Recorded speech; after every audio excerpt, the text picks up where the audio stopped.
Now there's only one question, and that is to prove that the communist regime is directly controlled by the American Jacob Schiff and London Rothschild masterminds of the Great Conspiracy.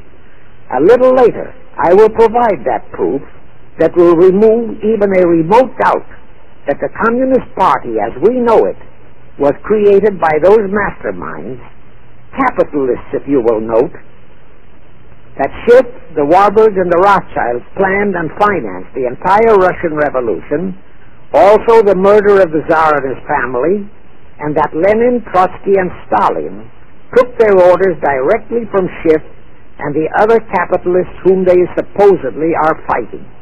Now can you see why the vile Earl Warren and his equally vile co-Supreme Court justices issued that infamous and treasonous desegregation decision in 1954? It was to aid and abet the plot of the Illuminati conspirators to create tension and strife between Negroes and whites. Can you see why the same Earl Warren issued his decision prohibiting Christian prayers and Christmas carols in our schools? It was done to destroy Christianity.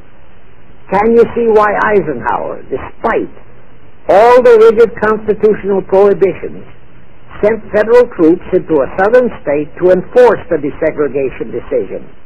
Why Kennedy did likewise? And can you see why Johnson and 66 senators, despite the protests of 90% of the American people, voted for the Consular Treaty, which opens our entire country to Russian spies and saboteurs? All those 66 senators are 20th century Benedict Arnolds. It is up to you and you, all of the American people, to force Congress, our elected servants, to haul in those American traitors for impeachment, and that when proven guilty, they all be given the punishment prescribed for traitors who aid and abet our enemies. And that includes the forcing of rigid investigations by Congress of the CFR and all their fronts, such as the ADL, the NAACP, SNCC, and such Illuminati tools as Martin Lucifer King. Such investigations will completely unmask all the leaders in Washington and the Illuminati and all their affiliations and affiliates as traitors carrying out the Illuminati plot. It will completely unmask the United Nations as the intended crux of the entire plot and force Congress to take the U.S. out of the UN and hurl the UN out of the U.S. In fact, it will destroy the UN and the entire plot. Before I close this phase, I wish to reiterate and stress one vital point, which I urge you to never forget if you wish to save our country for your children and their children. Here is the point.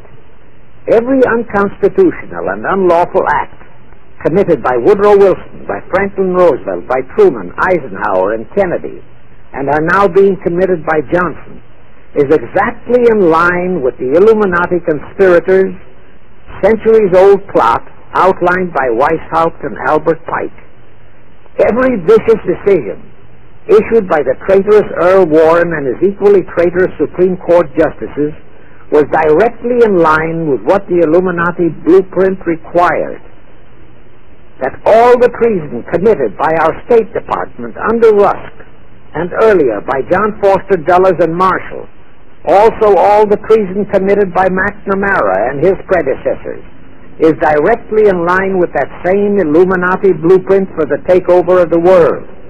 Also the amazing treason by various members of our Congress, especially by the 66 senators who signed for the Consular Treaty, has been committed on orders from the Illuminati. Now I will go back to Jacob Schiff's entrapment of our money system and the treasonous actions that followed. It will also reveal the Schiff-Rothschild control of not only Karl Marx, but of Lenin, Trotsky, and Stalin, who created the revolution in Russia and set up the Communist Party. It was in 1908 that Schiff decided the time had come for his seizure of our money system. His chief lieutenants in that seizure were Colonel Edward Mandel House, whose entire career was that of chief executive and courier for Schiff, as I shall show, Bernard Baruch, and Herbert Lehman. In the fall of that year, they assembled in secret conclave at the Jekyll Island Hunt Club, owned by J.P. Morgan at Jekyll Island, Georgia. Among those present were J.P. Morgan, John D. Rockefeller, Colonel House, Senator Nelson Aldrich, Schiff, Stillman and Vanderlip of the New York National City Bank, W.N.J. Seligman, Eugene Meyer, Bernard Baruch, Herbert Lehman, Paul Warburg, in short, all of the international bankers in America, all of them members of the hierarchy of the Illuminati's great conspiracy. A week later, they emerged with what they called the Federal Reserve System. Senator Aldrich was the stooge who was to railroad it through Congress. But they held that railroading in abeyance for one chief reason. They would first have to plant their man, an obedient stooge, in the White House to sign the Federal Reserve Act into law.